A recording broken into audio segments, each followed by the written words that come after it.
We recently shared that pro staffer Lindsey Martin tagged a mature tom during Arkansas's opening day of turkey season. It was very windy at their farm opening morning, so they opted to wait till midday when the wind laid before they went out. Heath and Lindsey's Reconnex camera had picked up a great pattern of toms using the plot during the afternoon that they planned to hunt. On the way to the blind where they planned to hunt, they spotted a large strutter in another plot. As they watched this tom, they noticed a hen was with him.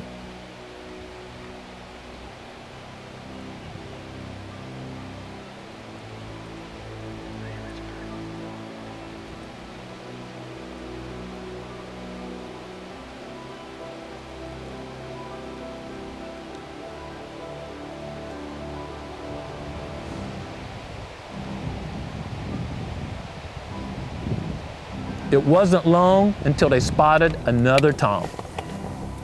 Somebody's getting chased.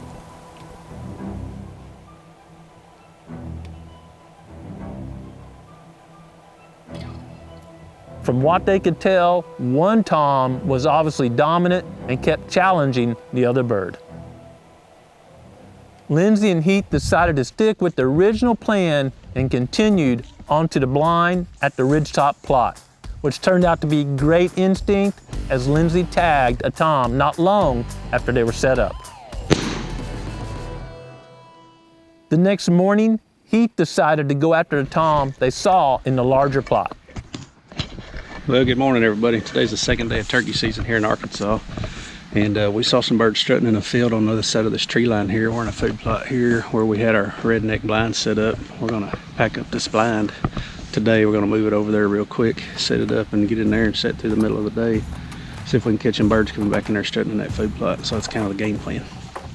Growing Deer is brought to you by Bass Pro Shops and Cabela's. Also by Reconnex, Eagle Seed, Winchester, Lacrosse Footwear, Morel Targets, Hoyman, Hooks Custom Calls, Summit Tree Stands, RTP Outdoors, Yamaha, Fourth Arrow, Onyx Hunt, Scorpion Venom Archery, Bloodsport Arrows, Code Blue, Decode, G5 Broadheads, Prime Bows, and Redneck Hunting Blinds.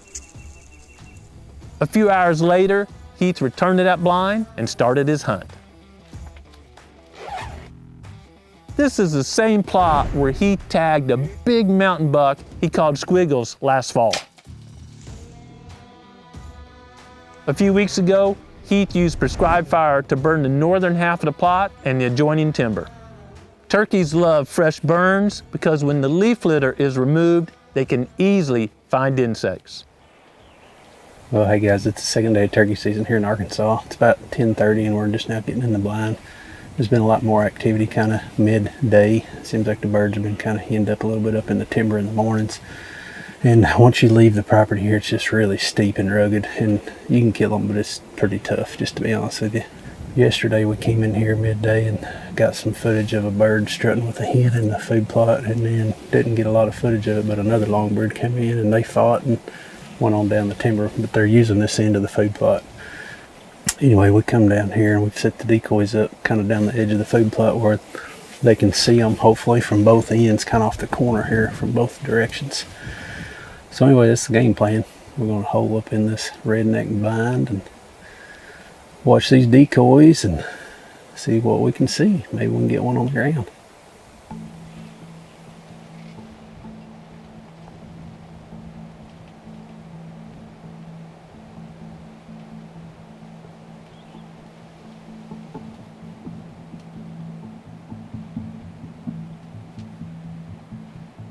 Not long into the hunt, some jakes come out and started feeding where the Eagle Seed soybean stems were still standing.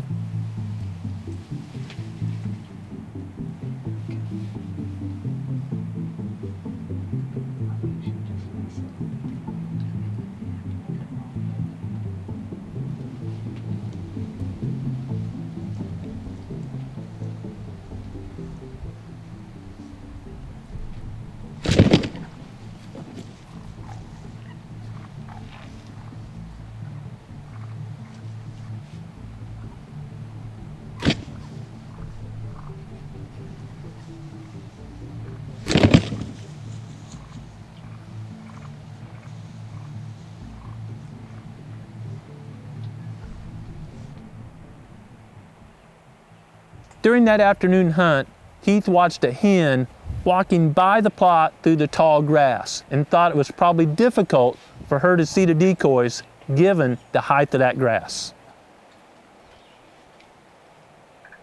Heath never saw the toms, but based on his observations, he decided to mow that grass and return Thursday morning to hunt the same area. Heath was still setting up the camera when the hen pitched off the mountain and landed in the plot. A few minutes later, the same Jake group Heath had seen during the previous hunt entered the plot.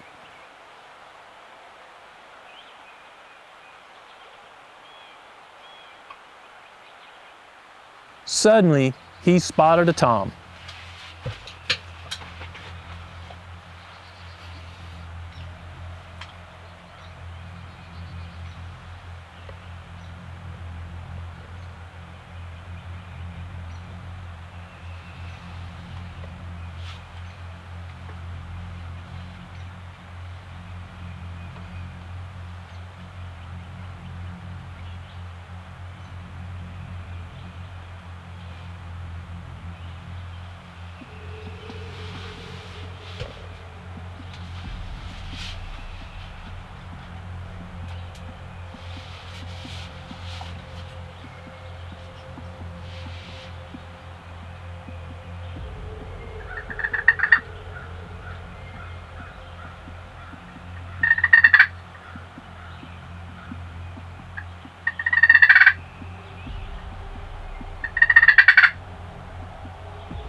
what to say about that other than sometimes things just work out.